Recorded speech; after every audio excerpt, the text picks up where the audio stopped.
大家好，欢迎来到神性空间。很多人接触灵性、显化或觉醒的起点，往往来自一个很单纯的动机，想让人生变得更好。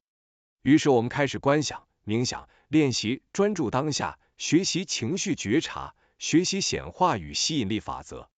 甚至调整信念与能量频率，希望吸引更顺利的关系、更稳定的财富、更理想的生活状态。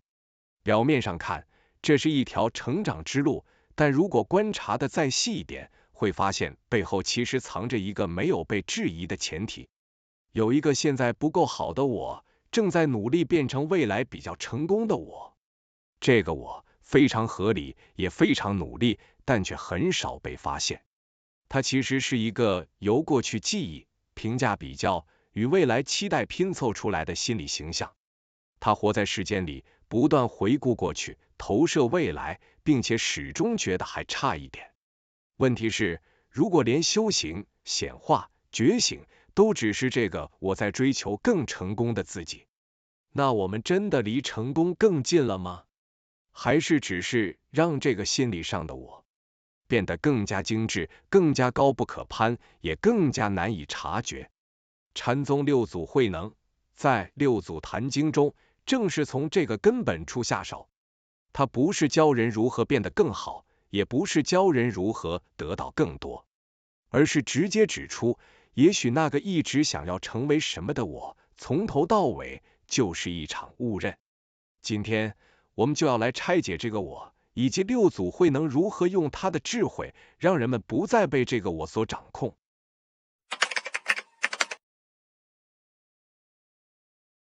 如果说前面只是让我们开始怀疑那个一直想变得更好的我，那六祖坛经接下来的语言几乎可以说是当头棒喝。坛经最有名的一句话是：本来无一物，何处惹尘埃。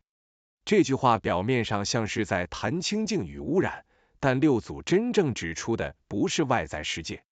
而是我们对自我的认知。我们总觉得心被烦恼弄脏了，被情绪影响了，被欲望拉走了，好像原本有一个干净的我，后来才被现实污染。但六祖说本来无一物，意思不是什么都没有，而是你以为那个会被弄脏、需要被净化的心中自我，从一开始就没有一个固定实体。既然没有一个真实可抓的东西，又是谁被尘埃沾上？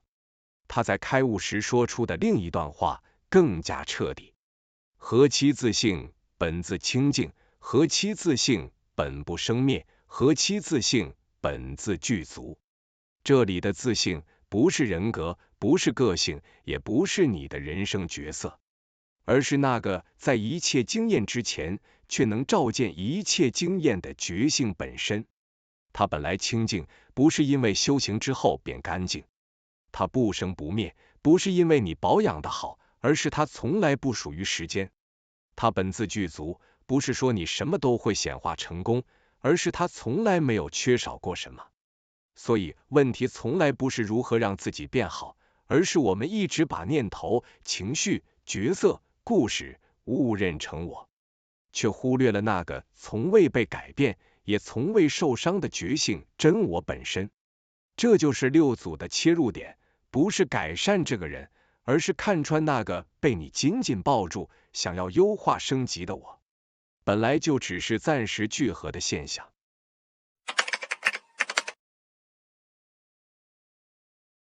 如果把六祖的语言换成现代一点的说法，会更容易看见他在指出什么。有些现代灵性老师也谈到类似的观点：当我们开始观察自己的念头，而不是立刻认同它，被它牵着走时，就会发现脑中那个不停评论、计划、担心、比较的声音，并不是真正的自己。这样的说法已经让很多人松了一口气，因为你开始知道，原来那些焦虑的想法不是我不够好，而只是念头在运作而已。而六祖坛经讲得更直接，它不是叫你压住念头，也不是要你变成没有想法的人，而是点出一个关键：当念头出现的当下，如果能觉察到它，那个觉察本身就已经不在念头里了。禅宗常用一句话来形容这种状态：念起即觉，觉之即无。意思不是念头消失了，而是当你觉察它只是念头，而不是念头就是我，它对你的束缚就松开了。它要来可以，它要走也可以，但不再构成一个需要被保护、被强化、被证明的自我。其实，现代心理学也观察到，人之所以会被内在声音困住，往往不是因为念头内容多糟，而是大脑长期把这些念头自动标记为这就是我。当这种认同开始被松动，人会出现一种空间感，念头还在，但不再等同于自己。但在六祖的语境里，这并不是一种心理训练技巧，而是一个更根本的看见。那个一直想透过控制念头、优化自己来变得更好的我，本身就是被念头拼凑出来的暂时形象。当这点被看穿，修行的方向就彻底改变了。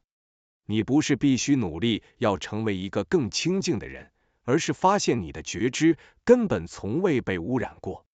只是我们误把飘过天空的乌云当成了整片天空。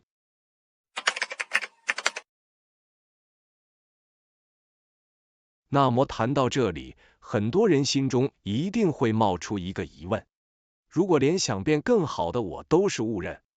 那是不是代表人生不用努力了，目标也不用设了，梦想也不重要了？这正是最容易误解禅宗的地方。六祖从来没有叫人逃避生活，也不是要人变得消极。相反的，坛经里有一个非常重要的精神是修行不离世间。行、住、坐、卧，日常生活本身就是道的显现。真正的关键不在于你有没有行动，而在于行动背后是否紧抓着一个必须被证明的我。当我们执着于我要成功，我要开悟，我要显化出更好的人生，内心其实是紧绷的，因为那个我随时可能失败、被否定、被比较，于是所有努力都夹带着压力与不安。但禅宗六祖指出另一种可能，行动可以继续发生，但不需要一个沉重的自我站在背后。这种状态在《金刚经》中用一句话应无所住而生其心，即参透了其核心意思。而也正是这句话让禅宗六祖慧能使得开悟，不是没有心，而是心已不再认同我是谁，我会变成什么，别人怎么看我。该做的事依然去做，该说的话依然去说，只是少了那种时时刻刻要为自己加分、为自己证明的心理负担。从这个角度看，放下并不是放弃人生，而是放下那个紧抓方向盘、拼命控制一切的小我。当那种内在的抓取松开，行动反而更清明、更有效率，也更贴近当下真实的情况。这就是六祖所指的修行，不是把自己修成某种理想样子，而是在日常生活中看见并松开那个一直想主导一切的我。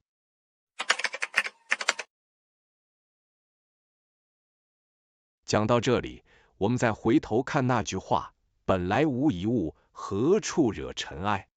它不再只是禅师般优美的句子，而像是一面镜子，照见我们一生的努力方向。我们曾经以为人生之所以卡住，是因为能力不够、条件不足、频率不对。也曾以为只要再努力一点，再修得好一点，再显化成功一点，就能成为那个理想中的自己。但六祖轻轻地把整个逻辑翻转过来，也许真正让你疲惫的不是现实本身，而是那个从未停止想要成为什么的自我幻想。当这个幻象暂时退到一旁，生活并不会停止，身体依然在行动，事情依然在发生，选择依然要做，只是少了一层无形的对抗，少了那种一定要证明我值得，一定要变成更好的我的内在压力。于是，一种新的感受慢慢浮现，不是什么都顺利，而是你不再把一切顺与不顺都解读成是那个我的故事，经验只是经验，情绪只是情绪，念头只是念头。